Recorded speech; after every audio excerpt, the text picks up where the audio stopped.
Disclaimer: the information shared on this podcast is intended for educational and inspirational purposes only. It is not a substitute for professional advice, diagnosis, or treatment. We are not licensed therapists, counselors, or medical professionals, and the content shared here should not be taken as mental health, medical, legal, or financial advice. Always consult with a qualified professional regarding any mental health, emotional, or personal development issues you may be facing. Listening to this podcast does not create a professional relationship. The views and opinions expressed by the hosts and guests are their own and do not represent any official organizations or affiliations. While we aim to offer support and encouragement, your personal growth journey is your own, and you are responsible for any decisions or actions you take based on the content of this podcast. Listener discretion is advised for sensitive topics. Thank you for joining us, and remember you're not alone on this journey. The name of the app will be Low Drop. Low Drop. Gossip Man. Oh, I did not know that part. Definitely. She's a nerd in something. Two boys with you and make them talk.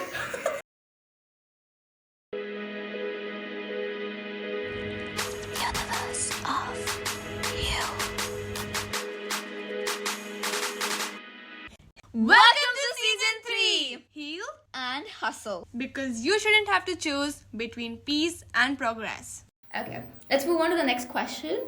Do you generally have more pressure to have your life together simply because stereotypically men are supposed to be providers of the family? Oh. Yes. I wouldn't say it's pressure though. Yeah, I would not say it's like it's like a personal want. So it's an internal So it's an internal thing. Yeah. That's so nice to hear because I've seen a lot of the west side of the population, not the east side where we are from. They do not have like the provider urge or mentality or the instinct anymore. I mean, They do not. Really? They do not. Wow. To be fair, it depends because the thing is, the way we have grown up, in my opinion, we have seen our dads, we have seen our grandparents, and we have seen how they have carried themselves throughout the time. Yeah. And It's very inspiring. But it's honestly. actually different for my grandparents. My grandma was actually in a way higher position than my grandpa. Wow. Yeah, my grandma was the she was the principal at a government university, That's amazing. and my granddad was just a professor. So Yeah. No, but then the thing is, provider mindset does not come with a position or anything, but then your internal urge to make sure that the people you love, your family, your friends, are always happy and they get what they want. It's not about the position or the money. 100%. Yeah. for me, the thing is, I've seen my father throughout the years. I've seen how he has hustled, how he has literally grown as a person, and him literally being like, okay, you know what, this is what I have to do. And me sitting and talking with him talking to me about how his journey went on and how he went to Saudi, then he came over here and how he grew. That automatically inspires that fire inside you that you need to do this. Like I wouldn't say it's pressure. Honestly, I'm grateful to my father that he instilled that in me, that you're like, okay, you know what, grow up, build yourself. Absolutely. And the thing is, it's not just for guys now. It's even, I don't know about the whole female population, but for the two of us. At least I would say. Or maybe the provider mindset to us comes because, again, we're the oldest siblings in the house. So the basic standard that you need to set, your younger sibling has to look up to you. Yeah. So you need to put yourself together so that they look at you, they learn from you. That kind of a thing. I can speak from a younger sibling perspective. I have an older sister. Yeah. Okay. Now, let me just get this clear. Like, for us, I think I can speak on both of our behalves. Our dad is is our role model. Yeah. Okay, like, we have seen him, we have heard all the stories. It's absolutely insane the things that both of our dads been through and how they came out, right? So we don't have the opportunity to just sit down, laze our ass off, right? We have to carry that torch. It's like a pride thing. Now, on the sibling side, right? My older sister, she's completely different. Okay. She's like, I have my own life, okay? I have to make it for myself. You know, I have to live my own life, and I don't care if what my family says about me or what my friends say about me. I have my life, and that's how I want to live it, and I respect that. So that's why she went outside. She went to Europe. she's currently in Europe. She wants to settle there. She doesn't want to do all this money thing. She doesn't want all this like glory thing. She loves this peaceful European That's lifestyle. amazing. Wanna walk Honestly, through that's the- goals. Like you walk through the farm, carry a dog, Oh my God, I love just that. have that sandwich cute. at the bakery next door. That's so cute. That's what she wants to do. But that's a different sibling kind of thing. I'm pretty sure you guys have a huge age gap in that matter. Oh yeah, we do. That's the thing. She's So 5 years old. I can speak from a perspective of your younger sibling in terms of an age gap of 2 years, and then my sister's 4 years. But my brother is the most studious person you'll ever meet. Same. My sister's was extremely studious. She got 99% in 12th. Yeah. Crazy. My brother got 92, and then he went on to uni and he got like a 3.4 GPA, Mashallah. and that too in computer engineering. My sister was mechanical engineering. Wow. Exactly. It's That's like, the thing. Wow. You guys are pressure. So but that's the thing.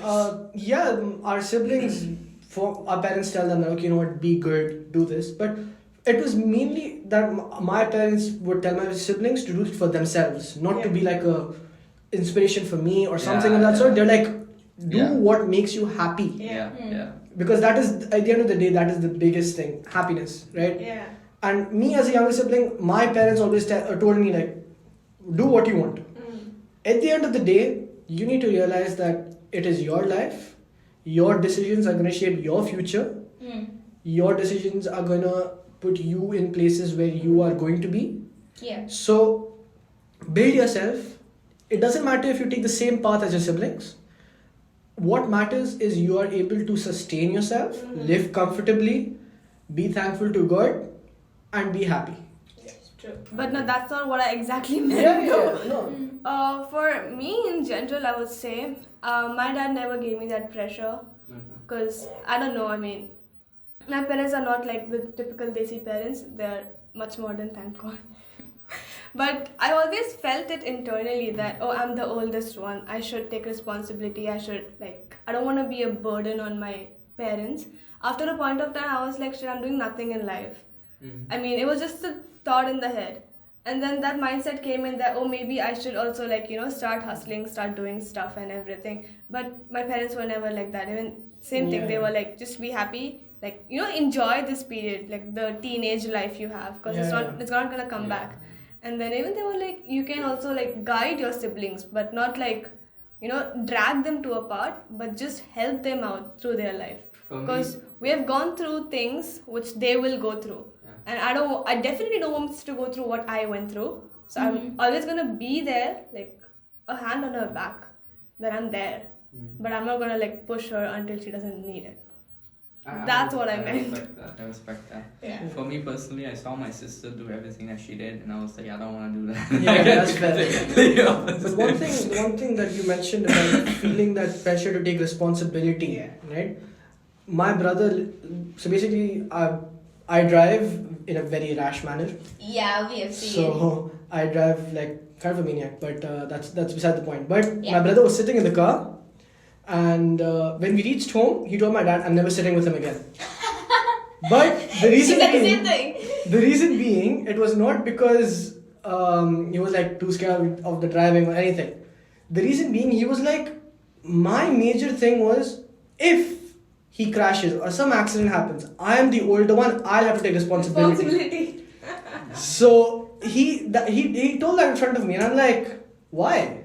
Because I'm like, I'm old enough, I can take responsibility on my own. But he's like, no, but I'm still the older one. Yeah. I'll have to take responsibility. My dad was like, no, you don't have to. But I agree. I understand the part where you individually feel like you are responsible, you have to take the responsibility. That is valid. So that's fair. For all older siblings in general, the younger sibling is their first child. Yeah. So no matter how old we grow, our siblings grow. To me, till date, my sister is 16 right now. To me, she's still a baby. Same. I will yell at her more than my mom does at both of us collectively. And I want her to do her homework on time or study before time. Basic stuff. I'm just giving examples. But I will always be behind her. Because, more than my mom. Because I'm worried about her. And I don't know, my parents don't care anymore. This- They're like, we grew you, she'll grow on her own self. I'm like, why did I go through all that? I feel like the same way because I would say I coddle my brothers a little bit. Like, I do not want them to go through shit that I had to go through. I mean, No. no, you can stay a baby for your whole life. I will do everything for want you. my I don't sister- mind. I want her to go through things so that she'll learn. That's the thing. I do not. I I feel want my I brother feel to like go parents gradually, so basically firstborn, secondborn, thirdborn, gradually that strictness or like that Yeah. amount of responsibilities or the amount of expectation just keeps going down. I think it was a little different for me. They had like no expectations for my sister. They were like, she'll do everything on her own. So my sister, no one really pressured my sister. No one really cared about what she did because she was like a perfect child. Okay. Wow. So inherently, everyone had this feeling, okay, she'll just do her own thing. You know, we don't need to disturb her because she's that perfect. Yeah. So everyone's focus was on me. So everyone was just on me. Like, why are you doing that? Why are you doing this? Because I like to be a little bit of a rebellious person. Ah, you know? yeah. I agree with that. I can relate to that actually. Right? Yeah, I can relate to Yeah. I love this guy. I haven't met earlier, bro. that. Ask her. She's the culprit over here. Aren't we are here. If you were here, you would have met him already. We did touch on that at the beginning. Yeah, no, it's good you're not here. I'm telling you that. You know, we should actually just have a podcast about university degrees being shit. Yeah, bro. We can Gossip do with that. men, bro. Gossip with men. I'm making that So happen. cool. Approved. She's just done. She's like, yeah, I can't be asked. Next question. Yes. Okay. Move to we- hustle. Introduce hustle as a. Wait, we indirectly spoke about hustle throughout healing as well, and slowly and gradually we came to healing as well. But again, how do you define hustle? I mean, is this as deep or as subjective as defining hustle? In a way, it is a little bit subjective, but it is generalized, yes. It is subjective, but it's not deep. It's not deep. Yeah, valid. It's not that deep. So how would you define it in a gentle manner? It depends on what each person's goal is. Yeah. Like, for example, he wants to be an entrepreneur. Right? He wants to start his own business. Right? The hustle is different. There's gonna be someone who wants to be a world-class chef. The hustle is different. There's gonna be someone who wants to be an athlete. Right? The hustle is different. And the way you hustle also differs based on what your goal is. The way he's hustling is not the way an athlete hustles. So it's very different. But in the generalized sense, I would say the effort is required. I think that is what is a constant across all fields. The effort is just necessary. I think that's it. Planning and relentless execution. That's it. Doesn't matter what you want to do.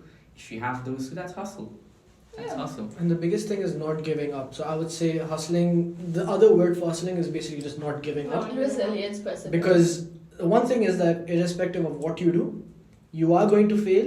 You will have to get back up. You will fall again. You'll have to get back up. Coming to failure, so what's that one failure that actually turned out to be your biggest lesson or the biggest teacher, you would say? I'll let you go first. I want you to go I first. remember you skipped this question I- last time it was asked at the event. I want to see how deep he. Okay, I want to see how deep he's going through. He actually skipped this question the last time we were asked this in an event. Did you skip it? He did. Oh, you can't skip it this time. I'll go first and then I'll go next. Wow, so you're gonna make up your answer on his answer. No. I'll be transparent, but I want him to go first. Okay, can you give me the question again? So, so what's the failure that actually turned out to be your biggest lesson or your biggest teacher? Take your time, take 2 minutes. Should I just... What kind of a lesson is that? This is why I put you on the spot. Wow, okay. Okay, can I mention someone else's failure that taught me a lesson? Okay, I guess. Okay. See, first of all, I don't think you can ever lose when you fail. Alright. Because you fail and you learn something, Yeah. or you get your desired outcome. Right? So there's no lose in failure. True. Right? But anyways, let's say my failure. Okay. I'll give you a basic one. So I was supposed to start this brand with one of my friends, right?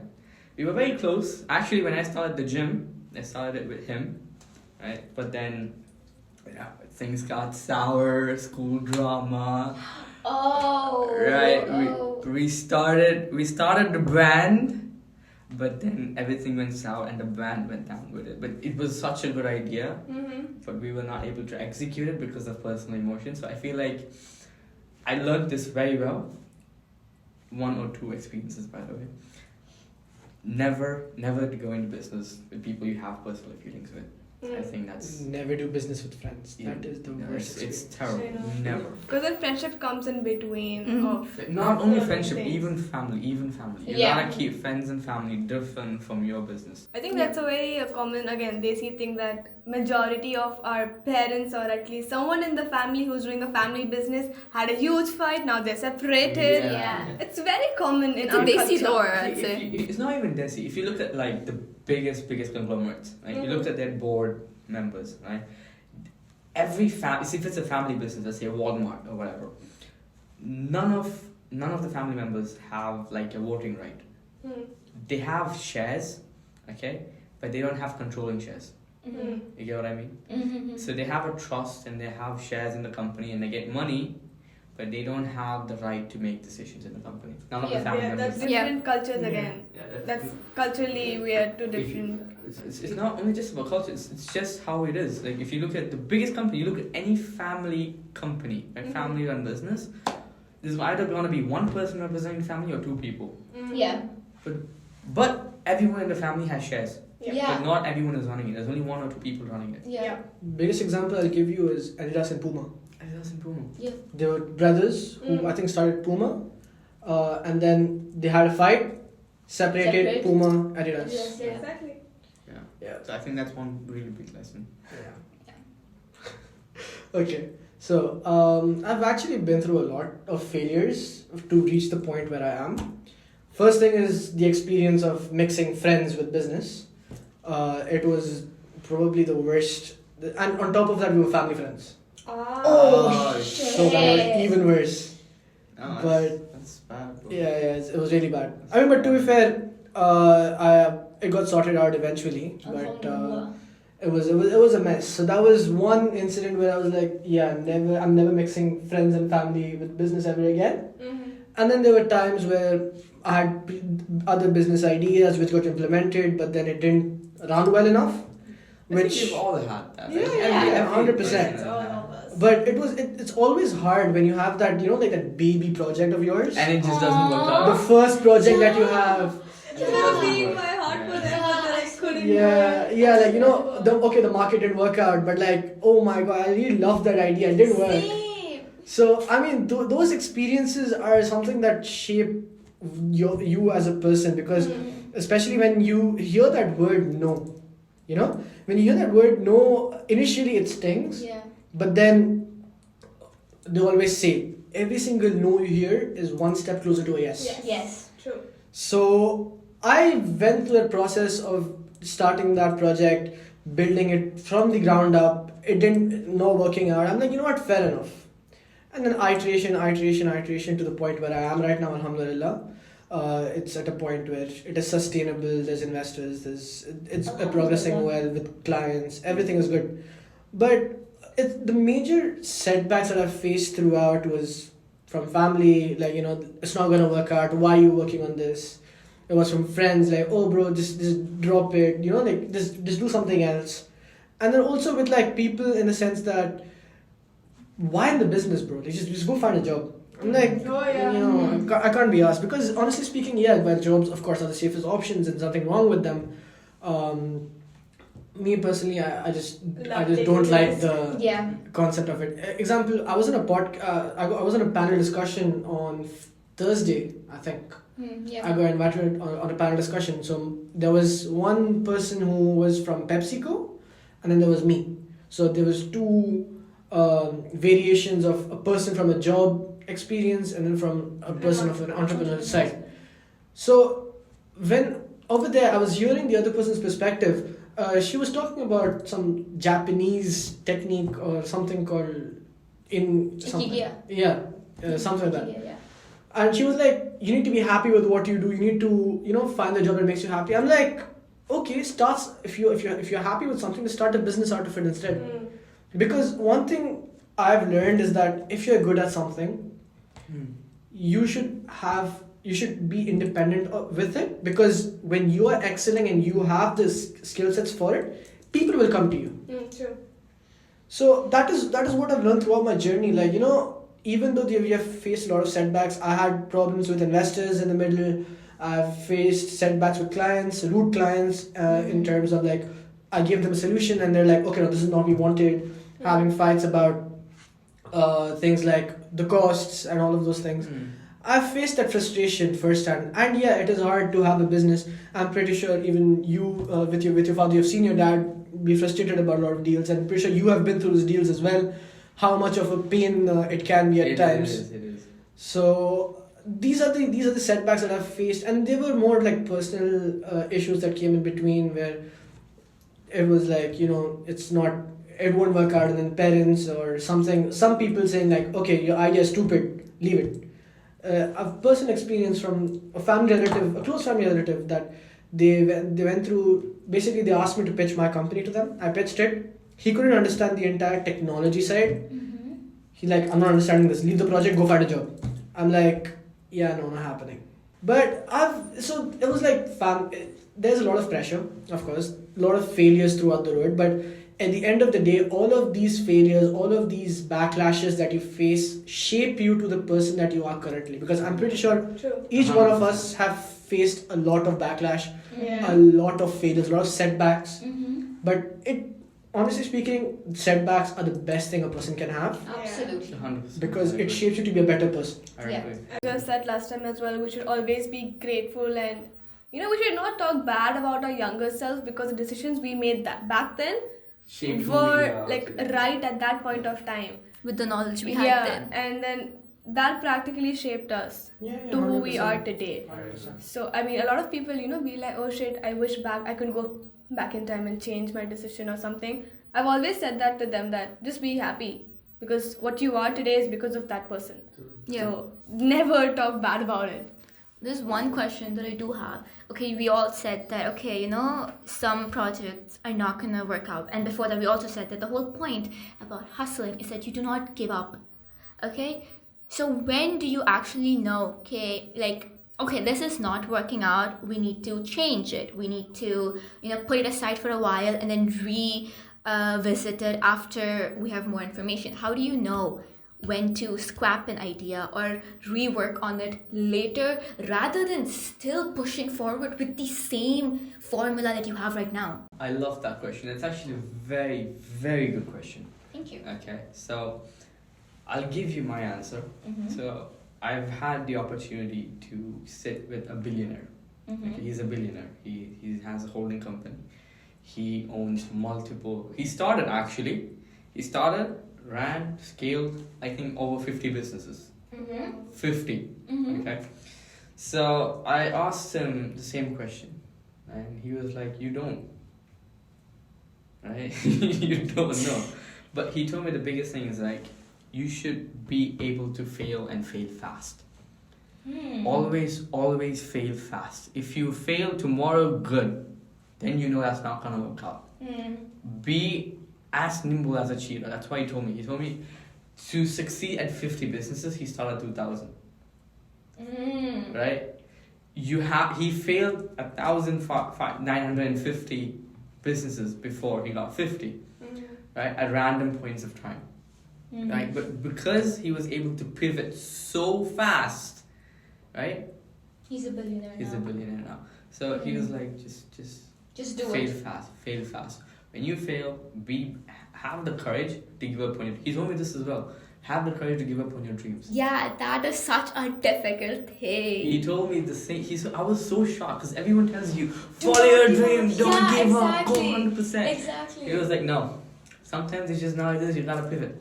Yeah. That's You gotta 100% pivot. true. 100% true. I would say. It's like you have to have the courage to give up on your dreams, because otherwise you'll be stuck in this one single life forever. Yeah, exactly. Change is necessary. Absolutely. One thing I would say to understand if your business is gonna work, think about it from your perspective. Instead of you thinking about it as a baby of yours, think about it as you as a customer, Yeah. will I buy Okay. this? Okay, Think yeah. from the client's perspective. Because Yeah. at the end of the day, yeah, you build, example, an AI agent for selling clothes, Okay. right? And it's something very complicated. Like, it's not that simple, right? Mm-hmm. You are like, okay, select the color, select this, and then based on that, I'll give you what all options, right? Mm-hmm. You as a customer, I don't have that much time. Yeah. so will you buy it? You'll be like, okay, yes, my baby project, I love it, it's so good. Yeah. Will you buy it? Will you use it? No. Yeah.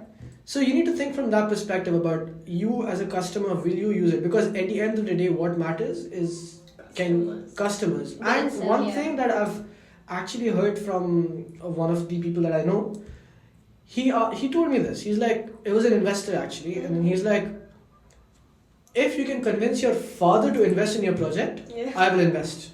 See, fathers, give me No. he literally was like, he literally That's the perspective. Yeah. He's like, if you can make your father put his life savings on your project, I will invest myself. He's Indian, isn't he? No, he's British. He's British. British.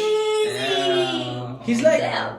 if your father can put that money because you are confident in your project and you can show the value to your father, especially us from a Desi household, Yeah. being able to show your parents that, okay, this is the value for it, and if they're able to see it and they're willing to put it on the line, Mm-hmm. put it on the line, that is when you know your project will work. Yeah. I mean, that is a very niche thing, but that is from a perspective of what I heard from somebody else. Yeah. Which is true, I mean. Very true. I mean, I feel like, especially in this era, right? For me, I'm a very tactical person. I'm a technical person, okay? So I feel like entrepreneurship is very highly glorified through Yeah. Instagram, social media, and everything. Me, personally, because I've seen the people who actually do it, they're very, very, very strategic. Yeah. They're Yeah, not absolutely. just they're not just emotions, you know? Mm. I would not invest in a guy who's just dreams and ambition and passion. You need to have a structural plan. You need to have a structural execution. Again, it's not just you think about, will the customer buy? No. You test your product, market testing, Yeah. market feedback. You see what your rates are, you see your KPIs, your key performance indexes, right? You see how that reflects your idea, and you create an analysis. Yeah. Okay, you can't overanalyze it, that's the extreme side, but you have to have a basic analysis. That is how you move forward with a business. Yeah. Right? And these people, like the best people in the world, like I'll give you a very simple example, Airbnb. Mm. He would have never continued his business. People, okay, I'll give you side A. This is on Instagram. He started with nothing, he hustled, never gave up, right? He started with a bed and mattress. He rented out beds and mattresses, Airbnb, okay? Breakfasts and bed. That was the whole idea. Concept, yeah. And then he hustled, never gave up, 10 years now, $1 billion company. The actual story, he started with, again, bed and breakfast. But before he kept going, he had so much interest in customers. He had so much demand for his product. He had no other option but to find a way to make it work. Yeah. You get what I mean? Yeah. People don't see that side. People only see, never give up. Yeah. Go for it, 100%. You know, with no risk management is a huge thing in finance. There's a whole sector behind it. Yeah. Risk management, management. downside management. Yeah. Right? Manage your downsides. I think people don't do that these days. I think it's just over glorified. It's Yeah. a lot of not even just companies but people's, like individuals as well, like influencers for that matter. Yeah. They never show their downside. Yeah. The day they're low, no story will come up. The day they're very happy or very very happy, like stories will come up. They talk about things which are good, but they never talk about the downside or the Absolutely. failures. I And feel like we talk about everything. I feel like you have to be a nerd in some ways to actually succeed. Yeah. You One can't be biggest like example I'll clowns. give you is Iman Gadzi. I love him. He's like my inspiration. Oh my god. Okay. I'm not gonna talk about it more anymore. I'll scrap it. It's okay. Me too, bro. Let it be. Let it be. Let it be. Why? It's okay. It's okay. Yeah. Iman Gadzi, he's Alhamdulillah, he's doing really nice. Proud of him. But it's Be not. honest. Yeah, it is. It's not as it seems. I'm pretty sure you guys have seen countless numbers of videos that he has posted, and he has mentioned about closing his marketing agency and starting SaaS as a business. Yeah. all of these things. I would say he's more of a glorified. Yeah, it is. It's the Influencer. same thing that I told you like Yeah, 5 seconds. Exactly. But it's so well. He put never, together. even though he says like he's busy, and to be fair, he tells that he comes from nothing. His stepfather is a billionaire. Yeah. Oh, I did not know that part. Yeah, his stepfather is a billionaire. I did not know that And part. he does grey area stuff as Yeah. well, but we don't talk about all of those things. What he has done is he has created a personal brand. Yeah. He sells his courses, but moreover, it's his own personal brand with his glasses, with his drink, and all of those things. And I would say that while his influencer lifestyle is very glorified, he drives all these cars. He talks about Loro Piano and all the UK lifestyle, private jets, cool. He doesn't show the proper behind the scenes about what he does exactly. Like, in a way, it is more of like a glorified life than actual hustling. Like, he shows that he's very humble, very down to earth. Alhamdulillah, good. You're humble, cool. But like, okay, now actually show what goes in to actually achieve where you are. That's absolutely true. He tries to sell these courses. He'll be like, I will help you scale business. I will give you the marketing strategy. I'll show you what I did. What he did is not going to work for me. Exactly. It's Yeah. all different for different people. So I would say, yeah, cool. He's an amazing guy. You love him, cool. But I like, love the visuals of it. but like, yeah. We get it. See, I Yeah. feel like he's not exactly a loser or Yeah, no, complete, yeah, he's not a 100%. complete fake or anything. Yeah. Yeah, Okay? 100%. He did build his life. If you look at his old videos, you know, there's a lot of hustle in there. I'm not gonna lie. However, I agree with him. It is very exaggerated. He built his brand and personality. I think that's what got him into doors. Yeah. That's basically Yeah. it. But I watch it as a Personal Netflix branding. show. Yeah. I watch him as a Netflix show, and that's why I love it. Personal branding is genuinely how majority of these influencer entrepreneurs Yeah. get into places. And I feel like, in a way, it's very good, influence entrepreneur, but this is just a personal take, okay? I would not want to be that famous, man. Yeah. Same. I know for a fact when I make it, I'm disappearing. It's just such a hassle to just keep up with that. I feel there's a lot of like unnecessary pressure on you. Not So only you- that, it ruins your peace. Exactly. Like you can't live life the way you want it to. Because when That's you're the whole point. when you're like the influencer type, you go out, oh, can I get a picture? Can you give me advice on this? Can you give me money? And not only that, every single action that you do is watched and criticized. That, and then you start getting fake friends around you. Yes. Even Yes. like while you're rich, yeah, fine, you might have some fake friends, cool. But when you're that influencer entrepreneur, you will have way more fake friends. Yeah. Yeah. So true. True. That's People will only be there for like money, like, oh bro, can you get me this? Oh, can you get me that? After the moment you start struggling, they'll be like, oh, sorry bro, we don't have the cash, I'm dipping, bye bye. But coming from an social media background, I would say, or someone who's still working and dealt with all of this, it honestly depends on how you want to take your social media forward. So I do social media, I do content, but I don't see myself anywhere being an influencer. Do you post yourself? Yeah, I mean, there's a lot I'm trying to do, creating a positive space, but that's for me. So Because it's not like I am trying to change someone else's perspective or wanting them to follow me. I do it for myself because it makes me feel happy. It makes me feel that I'm growing, I'm coming out of my shell. Because I was a very different person back then, and right now I'm trying to just grow and like change again because it's necessary. So it depends on the person as well and how they take it forward. If the person's whole goal is just to like flex their cars or like their mansion or anything like that, that's a different Vacation thing. in your room. That's a different thing. But if you're doing Okay. it for yourself, that's a whole different thing. So social media also has two sides. Just in like my defense. I mean, to be fair, the major mantra that I would say majority of the influencers have, fake it till you make it. That is because they claim themselves as an influencer and they think they have the power to change someone's perspective. But us as audience who's scrolling and looking through their content, it's in our hand how we take their content. Yeah. And that's the thing we say to our overseas, like our listeners as well, that we are not here to change anyone's perspectives. We are just here to add in our opinions and our thoughts. Yeah, Rest, and how they take it is up to them. Yeah. So the influencer part comes on us actually, on how we take the knowledge or the information we get online. Okay. So that's the Yeah, no, Story. definitely. So definitely. she's a nerd in something. Also, She plus, has you one know, thing. when you do social media, you're not selling a lifestyle like how the Yeah. major influencers do. What you're sharing is your opinions Yeah. and things you like. You're not shoving a lifestyle down someone else's throat. I mean, to be I fair, mean, you are kind of. look again. It's Yeah, up look to at you. How you look at take it. Iman Gaji, bro.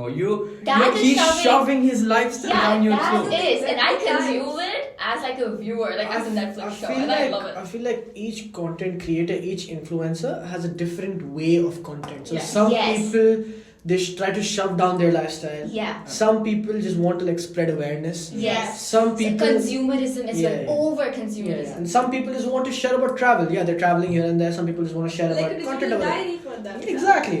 So again, at the end of the day, what matters is the fact that what type of content you interact with, right? But when it comes to these influencer entrepreneurs, because that is what my major point is the fact that these major people, these guys try to shove down their lifestyle Yeah. down your throat. Yeah. Example, of course, there's Iman, and then after that, then there is, I would say, TJR for till a certain extent. Who's that? I have no idea. Yeah. He knows. I'm not into the influencer No, entrepreneur so, no, side of Instagram. TJR is basically a day trader. Okay. And Absolute bullshit. What is it? Huh? So He has a lot to talk about. yeah, TJR is basically a day trader. Why do you say like that? Is he lying? I mean, It's crazy the way he trades. Yeah, Like, yeah. So like, is he Superman? I don't know. Okay. bro decided to just buy a Koenigsegg, which is like a $3 million car. You can't just Uh, buy it like Oh, randomly, that. wake up and buy. That's not and possible. no, to be fair, he says he has money. So, He probably Yeah, does. He he probably probably does does. have money, Yeah. but the way he makes it is not like. Yeah, it's not very legit. true. It's not Black legit. money. Yeah. You don't know how he makes the money, Okay. but like he I would say he's rich, but like It's a little Scammy skeptical. rich. No, Yeah, Scammy I mean, rich. he doesn't sell courses, does he? No, but like he's not very open about how he Yeah. exactly makes money. Yeah, He just shows his that's day the- trades, And those trades are like questionable. questionable trades. Yes, and the way he does it is just I've never seen that. In my life. Like, what the Okay, fuck is he okay. doing? Because his trades, he will just put in like ridiculous amounts, Like 7 million in Palantir. Let's go, baby. Done. and after that, within like 5 minutes, he'll pull it out as well. Okay, so I'm not that into trade. Neither but am that looks genuinely questionable. That's like how. I mean, look. See, I'm not saying like that is not possible. Yeah, There's, 100%. there's like hundreds of millions of dollars being put into a single stock in a second and pulled out the next second, right? But he is a retail trader. He's not an institutional trader. Yeah. There's two types of traders, right? I don't know how the he does it. But that's what I'm saying. These influencer entrepreneurs is like they try to show a life that they try to instill that mentality in you. Okay, don't give up, don't do this. But these guys have a very non-conventional way of earning money. That is the more respectful way to put it. So they don't show that side, Yep. right? And even if it's like from a way that is in the gray area, they get money, of course, 100%. But like for like a normal human being, that path is not that easy to get into, Yeah. and especially that gray area can turn red very fast. So they only show you the side they want you to see, right? Obviously, that's the whole point of Yeah. content and social The media. biggest person, who was the guy in Sharjah? Ehsan.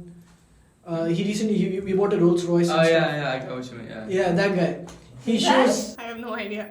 No, he also sells courses basically, Nice. We should also start. I think. and Yeah. he basically How to start a scams. podcast? Step 1, step 2. Okay. And he basically Get scams. your people. boys with you and make them talk. yeah. Only step you need. He scams people for money. That guy. Okay. Literally, like he had this Discord server. My friends also joined. They made like 2K. The guy disappeared. Oh, didn't this happen with also the crypto case? Wow. She lost My friend 5K or was something. working- Yeah.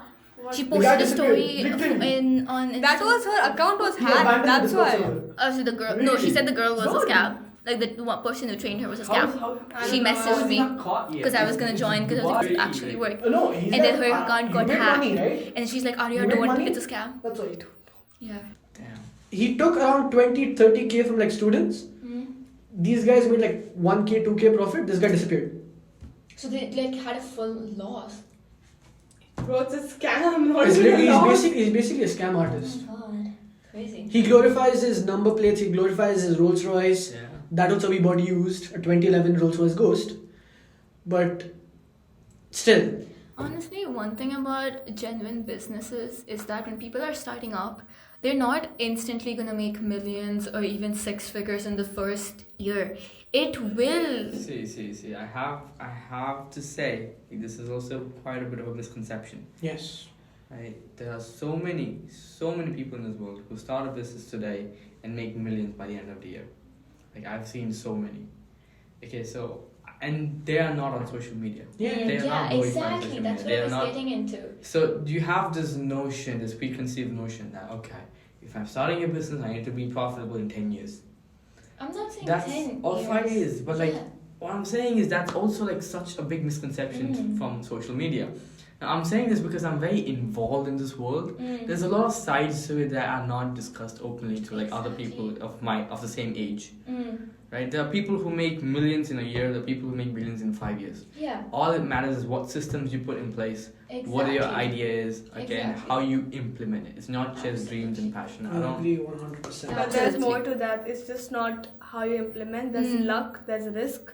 100%. There's Law. planning, 100%. there's Yeah. planning, there's Right. connections, it's not a cookie cutter way. Biggest thing is cost management.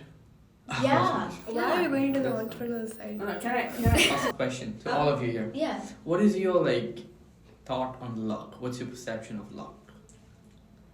Luck is made. Yeah, luck is fully. It's I not. think she has a different opinion. Do you? I mean, growing up, we've always heard you're lucky, you're unlucky, kind of a thing. No. I do not agree with I that. do not agree with that either. Okay, example. Yeah, fair Yeah. enough. Sorry. Go So, on. like, I don't know why the people I was around, they said Yeah. it like that. Yeah, please, please, Yeah. please. But honestly, I never felt or considered myself as lucky or unlucky. Wherever like things didn't go my way, I never went around like, oh, I'm unlucky. No, Yeah. I get it. That was my lesson. Maybe something wasn't right, Okay. or the timing wasn't there. I mean, there are a lot of things which weren't right at that point of time. Maybe that's why that thing didn't happen. I wouldn't just consider it as unluck, not unluck. Unlucky. Lucky. Or bad luck. Yeah, bad luck. And just go with it. But like as a slang, it's very frequently used, and I use it as well. But I wouldn't say I 100% believe into luck. But luck and risk are siblings, so I want to say. I believe That's- fully Yeah. on God's plan. And this is what we believe, at least I believe it through religion, through what is taught to Are me. you religious? Yes. You religious? I'm religious. Very much. Getting into the stage. Yeah.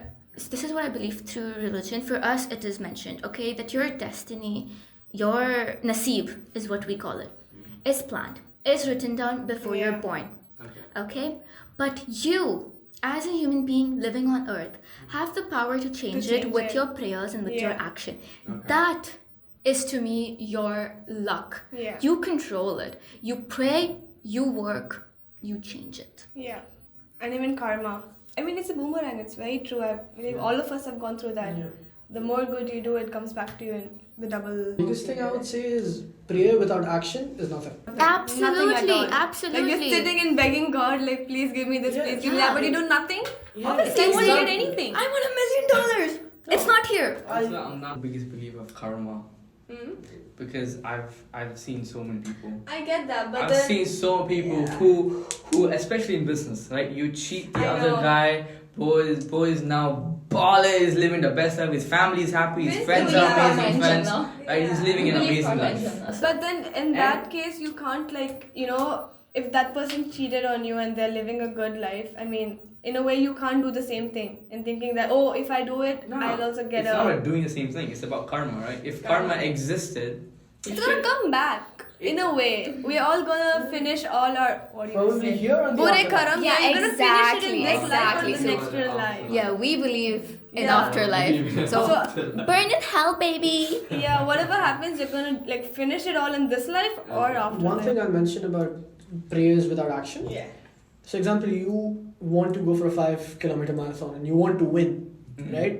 You pray to God, God help me win.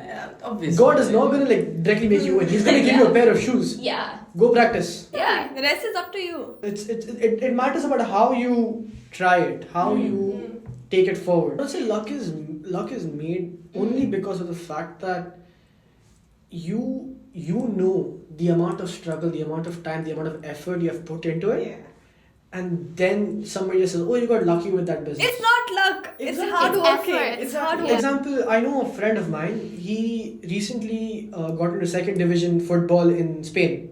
Oh, mashallah. So he was here. He was playing with us, Mm-hmm. and one of the people we were playing with goes up to him. He's like, "Bro, you got lucky with that trial and all." Yeah. I know him for 5 years. Bro woke up at 4 a.m. Went for a run. He trained his ass off. Clean diet for 5 years straight. Mashallah. And then he reached where he was. mashallah. We And people appreciate take it such right. people. Yeah, exactly. Because no one knows your whole story, so they just think that, oh, good luck, or Exactly. maybe they have power, they have connections. You no one will ever know about you. Connections as well. Connections is made. Yeah, connections are They're genuinely. not just handed to you. Exactly. Exactly. Like it takes a lot of courage to go up to someone and talk to them and build connections. Like Hmm. back then I could never make connections, but now I can easily because Yeah. learning slowly, Yeah. slowly growing through it. You were saying? Can I just play the devil's advocate here? Yes. Because I can spice things up a little. Yeah, come If we on. start agreeing, it's just very boring. Right. I love that perspective. That is my professor. Please, you have to take organization theory The then. thing is going to boring. Ta-da! Go on. So, how about that guy in Brazil who woke up at 4 a.m. Spain. Clean diet? In Spain. No, I'm talking about different guys. Okay. Same work ethic, right? Same passion, same everything. But he didn't make it, the other guy did. See, again, that is the opportunity that comes into play. Is that not luck? That's No, not luck. No. Opportunity that comes to you. Being at the right place at the right time is Mhm. not luck. Yeah. That's not luck. That's That is luck. not. How is that not Example, It's okay, you go, you miss a match, for example, you're sick, luck? Okay. Yeah. okay? The scouts in that game, Yeah. okay? Okay. You're sick. Mm. One thing you need to know is if something that you want and you don't get it, like if, example, you want to go for the game but you couldn't because you're sick, Mm. that is God's way of telling this is not the path I chose. Yeah. It's a burnt toast theory. It's called a burnt toast theory. You will get something better in place of that. Yeah. Okay. Example, my friend, he for 2 years he did everything to get into the Nigerian national team, Okay. and then he came over here for uni. Mm. He started doing training in Nigeria. He worked his ass off. Okay. COVID came. So you definitely You couldn't- Everything got stopped. Now, that was a direction for him to come over here. Now he's here. Mm. He started uni in MDX. Mm-hmm. He started his business, and it's thriving well. Alhamdulillah. So it's about what God chooses the plan for you instead of you being like, oh, my luck was bad, I couldn't make it. I agree. See, I'm all in for that perspective, right? I agree. However, okay, it's because, like I said, I've had the opportunity, again, I call myself a little lucky, because I've had the opportunity to sit down with really, really big people. And if you ask them if they are lucky, you'd be surprised at how many of them tell you yes. We say we're blessed, not lucky. They say they're very lucky. Okay, that depends person to person. Like right now as well, we three have different thoughts in terms of luck, where you have a different thought, which is completely fine. No, I agree. I'm just opinionating Yeah. on what I've heard. Okay, it's not my perspective. I'm just telling you what I've heard. Okay. So if you ask them, I hate the whole concept of luck. I absolutely hate it. Okay, I don't like giving power to some imaginary thing Yeah. over my life. I don't like it. Yeah. I absolutely hate it. Yeah. Okay, I think my whole life is under my control. Yeah. Yes. Right. But when you ask these people, are you lucky? Okay, you'll be surprised at how many of them just genuinely tell you, look, I'm actually way luckier than someone else who was in my position way before. Because let's say I'll give you an example. So, I have an uncle. His name. Okay. He's now the CFO at Sutherland. You know Sutherland? Yes. You know Sutherland? Like he's the CFO at Sutherland. Oh, okay. Okay. So global head, by the way. Okay. Global Sutherland CFO. So I was with him yesterday morning, and I asked him, "Were you lucky?" He was like, "I was extremely lucky." I asked him how. He told me, and he's an engineer, by the way. Wow. He's an electrical engineer. Amazing. And he told me, like, when he was studying engineering and he tried to apply to jobs, he did not get jobs. Like, none of the engineering jobs accepted him. So one day he was reading through a newspaper, right? And then he saw a mathematical, like, question or something. And he just solved it in, like, 5 seconds. And he was like, maybe this is my path. Right? But then another guy, same with him. Okay, same field, engineer, same kind of story. This is actually crazy coincidence. Way smarter than him with numbers, way better than him, okay, at anything that he did, okay, with numbers. He was in finance, by the way. Okay. He did not make it. He did not get accepted into IIM. Who did? He got accepted into IIM even though he was shittier, worse off than the other guy. He was good, don't get me wrong, he's very good than an average person, but the other guy was just brilliant. Brilliant, yeah. Absolutely brilliant. He worked his whole life for it, you know. But like, he got in, and he hasn't even started a single finance course. He was an engineer. I think this is where the earlier thing that you had mentioned, right, about knowing when to give up on your dreams or certain things. I think this is where that comes into play. You need to know when something is not working and you need a redirection. Let me finish. That guy, he's not nowhere.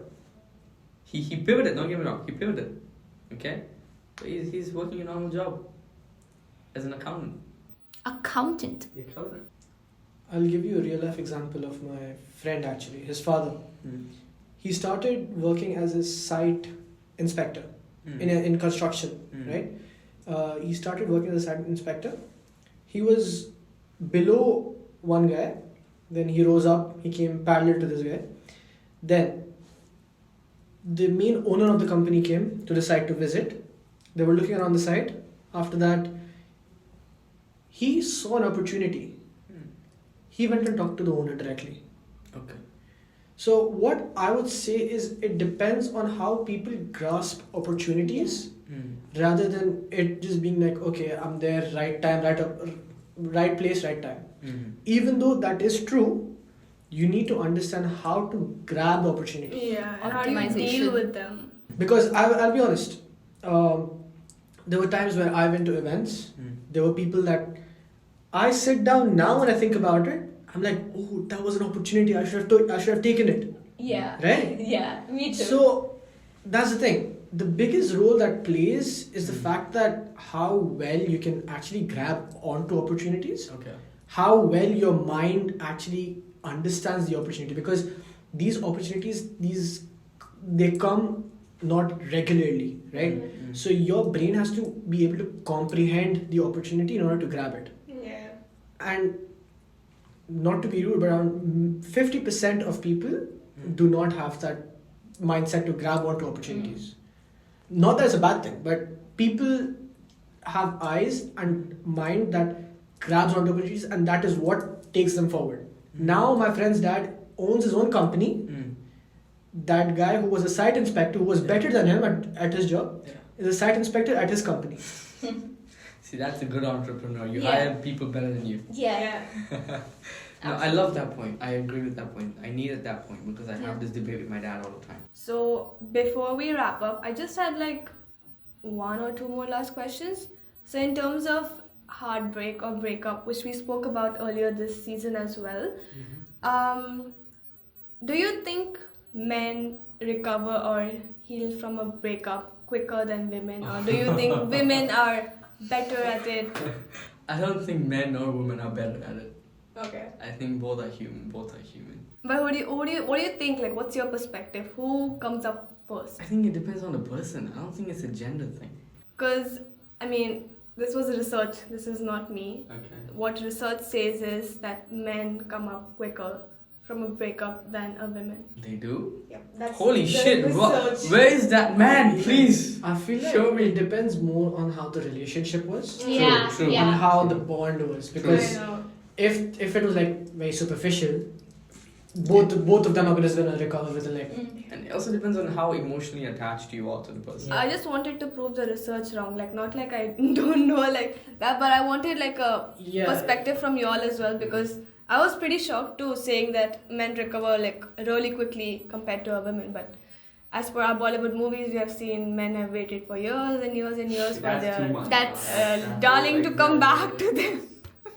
No comment on I that. don't know about that, but okay. No comment on that. Okay, I don't know. I mean, the next question doesn't make sense then. Okay, what's the next question? That women make better bosses than men. Agree or disagree? I think it depends on individual skill set. No No comment. comment. No comment. It depends on individual skill set. Again, as per research, women make better bosses than men because of their cooperation, collaboration skills. We just See, know it. We just know it. Like they won't argue. So this episode was really fun. We came up with some new ideas and some new perspectives And some gossip. and some gossip. Some? A lot of gossip. But yeah, we want to thank Adi and Farooq for coming up today and sharing their gossip with us. We really appreciate it. We are the gossip men. Let's go. Yeah. Please, guys, if you're bored, gossip with your men's. So do you With guys your want to men? start, like an app? for Please. gossip? Yeah, men gossip. Another episode down, and you're one step closer to leveling up your life. Stay true to yourself and connected with us. We'll see you in the next episode. We've got your back.